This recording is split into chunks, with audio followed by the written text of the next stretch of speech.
Hello everyone, and welcome to another informative segment. In this video, we'll be bringing you the latest updates on a noteworthy event, the suspected death of the leader of the Wagner group, along with statements from the Kremlin regarding the tragic plane crash.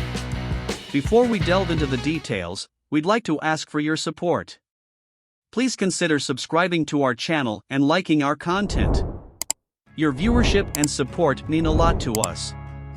Without further ado, let's now proceed to the latest news. The Kremlin dismissed claims that Yevgeny Prigozhin, the leader of the Wagner mercenary group, was killed on its orders, branding it an absolute lie. However, his death hasn't been definitively confirmed, pending test results.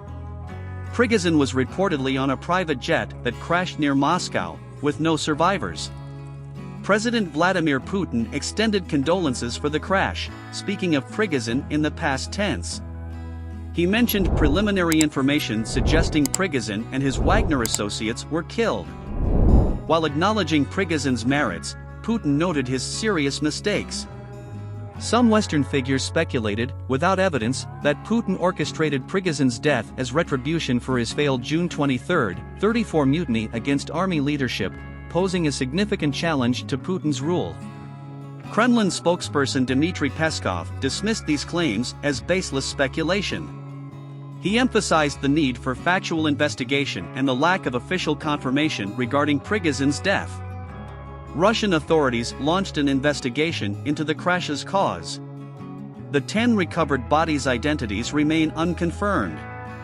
Putin mentioned genetic tests to verify Prigozhin's death.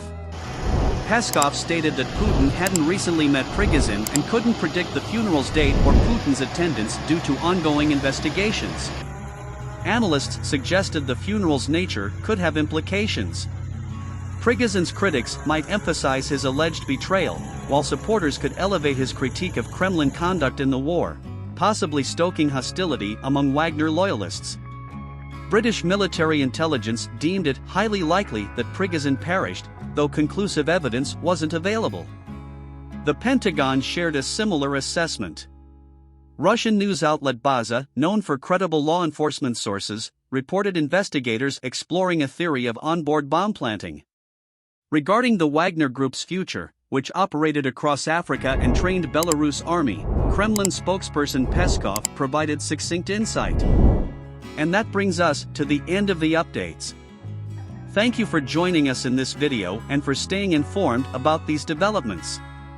If you found this content valuable, don't hesitate to give it a thumbs up and share it with others who might be interested. Your engagement strengthens our commitment to providing accurate and up-to-date information. Stay tuned for more news and analysis. Until next time.